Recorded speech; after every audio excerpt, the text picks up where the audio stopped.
por que a gente faz o que faz. Assim, mais especificamente, por que repetimos certos comportamentos. Mesmo aqueles que a gente sabe que não fazem bem. Aquela olhadinha no celular que vira uma hora, né? Exatamente. Ou a dieta que começa sempre amanhã. Essas perguntas, elas estão no coração da psicologia.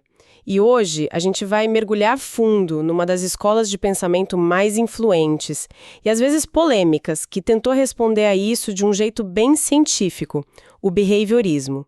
E a nossa base para essa conversa é o capítulo O Behaviorismo, do livro Psicologias, da Ana Mercedes Bahia Bock e outros autores. Ele é um mapa excelente, sabe? O behaviorismo propôs uma revolução. Uma revolução, em que sentido? No sentido de que, para entender o comportamento, talvez a gente precise parar de tentar adivinhar o que acontece dentro da mente, essa caixa preta, e começar a olhar para o que é observável. Para o que a gente consegue medir. Exato. O que as pessoas de fato fazem e o ambiente em que elas fazem. Certo. Então, a nossa missão aqui é desvendar as ferramentas que essa teoria nos deu. Entender por que lá no início do século XX, a psicologia estava, assim, desesperada para virar uma ciência como a física, né? E como a resposta que um psicólogo chamado John B. Watson encontrou foi basicamente dizer, gente, esqueçam a mente por um instante. O comportamento é que importa. É uma jornada fascinante sobre como o ambiente nos molda a cada segundo. Ok, então vamos nos situar no tempo. Comecinho do século XX. A psicologia ainda era meio prima da filosofia, né? Totalmente.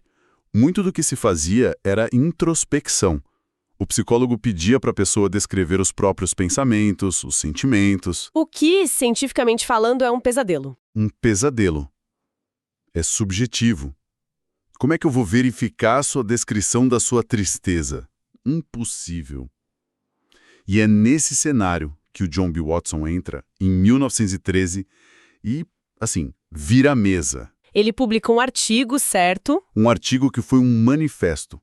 Ele disse que para a psicologia ser levada a sério, ela precisa de um objeto de estudo que todo mundo possa ver, medir e concordar. E esse objeto é o comportamento. Na prática, isso é uma mudança radical.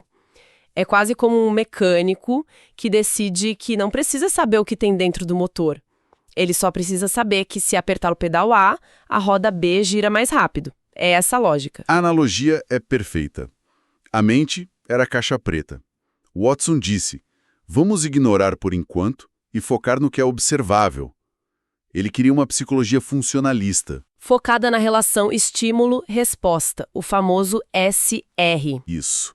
Se o estímulo X no ambiente leva sempre à resposta Y do organismo, pronto. Temos uma lei científica que permite prever e, quem sabe, até intervir. É uma abordagem muito pragmática. Mas essa ideia de comportamento não parou no tempo, né? Hoje o conceito parece bem mais complexo. Nem de perto. Se para Watson o foco era a ação isolada, hoje o behaviorismo entende o comportamento como uma interação contínua. Não é só ação, é ação em contexto. Me dá um exemplo. Pense em alguém levantando o braço. O que é isso? Depende. Pode ser para chamar um táxi, para fazer uma pergunta.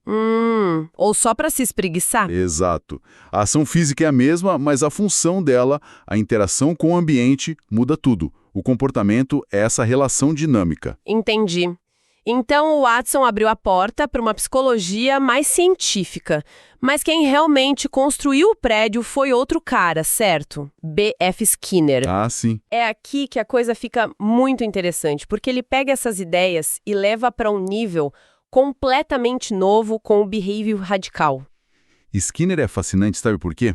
A grande inspiração dele não veio da psicologia. Veio de Charles Darwin. Uau!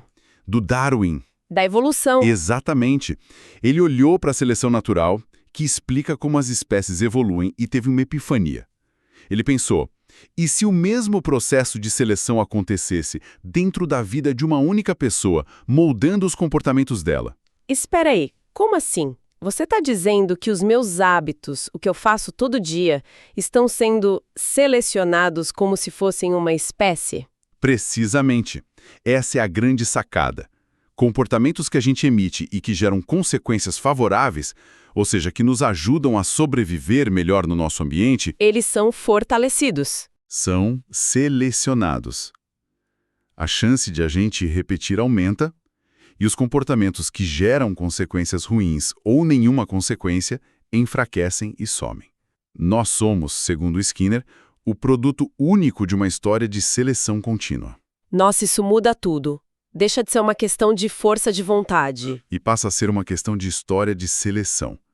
E para entender isso, o Skinner dividiu o comportamento em dois tipos principais: o respondente e o operante. Certo, essa distinção é fundamental. É a base de tudo. Vamos por partes, então. O que é o comportamento respondente? É o que a gente chama de reflexo, o não voluntário. São respostas que o nosso corpo simplesmente dispara na presença de certos estímulos. O texto dá exemplos ótimos. Tipo a pupila contraindo com a luz forte? Isso. Ou salivar com cheiro de comida, arrepiar com frio, as famosas lágrimas de cebola. Você não escolhe fazer isso, é uma reação automática do organismo. E o nosso corpo pode aprender novos reflexos, né? Eu sempre lembro da história do cão do Pavlov. Perfeito. O cão de Pavlov que salivava ao ouvir um sino. Isso. Esse é o condicionamento respondente. O nosso corpo aprende a reagir a coisas que antes eram neutras. Pensa naquele som específico de notificação de uma pessoa especial no seu celular. Sei bem qual é. O som em si não é nada, mas depois de ser pareado centenas de vezes com a emoção de receber aquela mensagem, só de ouvir o som, o coração já pode dar uma acelerada. O estímulo que era neutro, o som, meio que roubou o poder do estímulo real, que era a mensagem. Virou um reflexo aprendido. Exato. Ok, então uma parte de nós é essa máquina de reflexos. Mas isso não explica por que alguém decide, sei lá, estudar para uma prova ou aprender a tocar violão. Isso não é automático. Não mesmo. Como o Skinner explica essas ações mais intencionais? Aí a gente entra no universo do comportamento operante, que é, segundo ele, a imensa maioria do que a gente faz. A maior parte. Sim, o comportamento operante é aquele que opera no mundo, que modifica o ambiente para gerar consequências. Um bebê que balbucia e ganha o sorriso da mãe, um estudante que levanta a mão para perguntar, uma pessoa que abre a geladeira para pegar água. São todas ações que a gente faz para conseguir alguma coisa. Exato.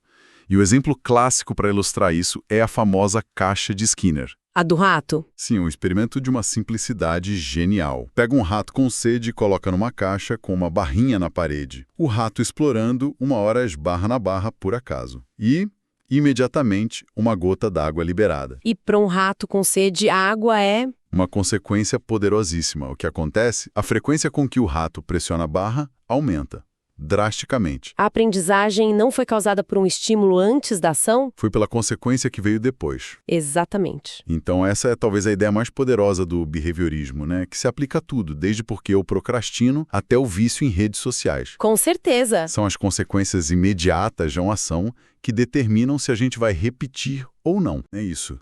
E o conceito técnico para isso é reforço. Qualquer consequência que, ao seguir uma resposta, aumenta a probabilidade dessa resposta acontecer de novo. Não é sobre ser bom ou mal, é funcional. Aumentou a frequência do comportamento, então foi um reforço. E o texto fala de reforço positivo e negativo. A primeira impressão é sempre que positivo é dar algo bom e negativo é castigo. Essa é a confusão mais comum e é crucial desfazer. A lógica aqui é matemática, não moral. Pensa em positivo como sinal de mais, o plus, e negativo como de menos, o menos. É a boa. Reforço positivo é quando se adiciona algo no ambiente que fortalece o comportamento. O rato recebe água, a criança arruma o quarto e recebe um elogio. Certo. Adicionou o elogio. Já o reforço negativo é quando se retira algo aversivo do ambiente. E isso também fortalece o comportamento. Ligar o ar-condicionado num dia quente é reforçado negativamente, porque você retira o calor. Tomar um remédio para dor de cabeça. Perfeito. Retira a dor. Ambos, positivo e negativo, servem para aumentar a frequência de um comportamento. Um adicionando algo que a gente quer, outro removendo algo que a gente não quer. E dentro do reforço negativo, o texto ainda menciona fuga e esquiva. A diferença está no timing. É sutil, mas importante. Na fuga, o estímulo ruim já está acontecendo. Os fogos de artifício começam a estourar, o barulho é insuportável e só aí eu tapo os ouvidos. Eu fujo do barulho. Entendi. Na esquiva, eu aprendo a antecipar. Tem um sinal que avisa que a coisa ruim está vindo. O exemplo do dentista é clássico. Eu ouço o barulhinho do motor da broca, que é o sinal, e eu já desvio o rosto ou peço para parar antes de sentir a dor. Eu me esquivo da dor. E muitos dos nossos comportamentos de ansiedade e procrastinação são, no fundo, esquiva. Exatamente. E quando o reforço para. Se o rato aperta a barra e não vem mais água. Aí temos o processo de extinção. Um comportamento que era mantido por reforço começa a enfraquecer quando o reforço é retirado. Eventualmente, ele pode desaparecer. Ok, isso cobre o reforço. Mas e o oposto? A punição. O behaviorismo parece ter uma relação bem complicada com ela, né? Sim, e por um motivo muito prático. A punição, que é apresentar um estímulo ruim, como gritar, ou tirar algo bom, como o celular, tem efeitos colaterais. Ela geralmente só suprime o comportamento na presença de quem pune. E o mais importante, Ela não ensina o que fazer no lugar. O exemplo do trânsito no texto é perfeito. A multa muitas vezes não ensina a dirigir com mais segurança. Ela ensina a pessoa a virar especialista em evitar o radar, a punição ensina a não ser pego. que é uma lição bem diferente. Certo. Então, não são só as consequências depois da ação que importam. O contexto que vem antes também nos dá pistas, né? A mesma piada que funciona com amigos no bar. Pode ser um desastre num jantar de família. Exatamente. Isso é o que a gente chama de controle de estímulos. A gente aprende que certos estímulos no ambiente sinalizam que, se a gente fizer algo, a chance de ser reforçada é alta. O semáforo é o exemplo definitivo. A luz verde não nos força a acelerar. Não. Ela é um estímulo discriminativo. Um sinal que informa que a resposta de acelerar agora provavelmente vai ser reforçada, você vai chegar onde quer e não vai ser punida com um acidente. E aqui entram dois processos que parecem opostos, mas trabalham juntos: discriminação e generalização. São os dois lados da moeda da aprendizagem. A discriminação é aprender a responder de um jeito diferente a estímulos diferentes. O exemplo da criança no texto é ótimo. Ela aprende a discriminar. Sei. Pedir doce para o pai quando ele chega cantando, funciona. Sim. Mas pedir quando ele chega calado e com a cara fechada, não. Ela aprende a ler os sinais. Já a generalização é o oposto.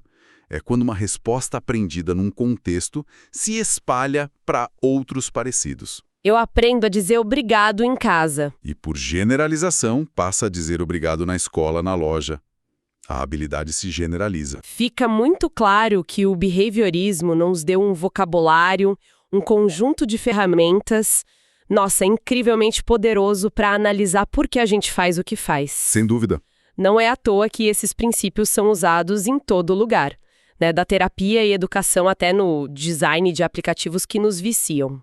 E a visão de ser humano que sai disso é muito diferente da tradicional. Skinner dizia que uma pessoa não é uma origem, um agente livre que cria comportamentos do nada. A pessoa é um locus. Um locus. É, um ponto no universo onde uma história genética única e uma história ambiental única se encontram e produzem uma ação. A nossa individualidade não vem de uma alma, mas da combinação única de todas as contingências que a gente viveu. Isso me leva a uma ideia final que o material aborda e que eu acho fundamental: o contracontrole. Ah, sim. Importantíssimo. A gente pensa em controle do comportamento como algo sinistro de filme de distopia, mas estamos o tempo todo sendo controlados por leis, regras sociais. Mas a relação não é de mão única, né? De forma alguma.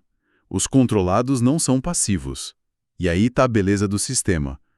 O próprio comportamento de ser controlado também produz consequências. Se o controle é muito aversivo, ele gera respostas. As pessoas reagem. Elas escapam, protestam. Revoltam-se. Uma greve é uma forma de contra-controle contra um sistema econômico. Um movimento social é contra-controle contra leis injustas. A gente se opõe ao controle com contra-controle. O que nos deixa com uma reflexão final bem provocadora.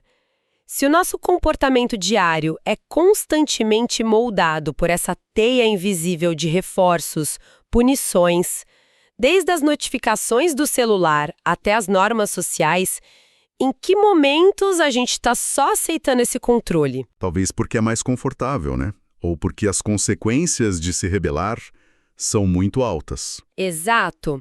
E, mais importante, em que momentos a gente está exercendo ativamente o nosso poder de contra-controle para tentar mudar as regras do jogo que nos foram impostas?